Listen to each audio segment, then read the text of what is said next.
I'm Johnny, you're watching A View to a Grill, and today we're talking about how to fry taco shell, tostada chips, and nacho chips. At the end of the video, we're going to talk about how the flavor changes the darker you let them get. And we're going to try to do it all in 2 minutes. First up, taco shells. Start by frying half of the corn tortilla until that gets firm. Once it's firm, turn it over, fry the other side using your tongs as a spacer between the two sides. Now you just keep frying them until it gets to the crispiness and the color that you like. Now for the tostada chip, all we do is submerge the entire corn tortilla into the oil.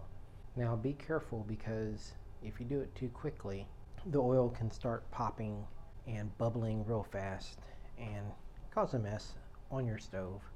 Just do both sides, occasionally pushing in one side, flipping it on occasion.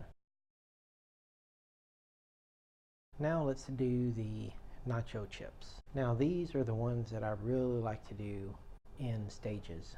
So I'll put a batch in, I'll pull some out when they're crispy, and then I'll leave some in a little bit longer to get a little bit darker, and then I'll leave some in so that they can get even darker. Now let's talk about the different stages of toastiness. The light color is going to taste the lightest. So this one has more of the original corn tortilla flavor that came out of the bag. As the chip gets darker, the flavor becomes more nutty almost. So it adds a nice different element of flavor. There's a fine line between dark brown and burnt. This is the darkest that I like. Thank you for watching A View to a Grill. I'll see you next time.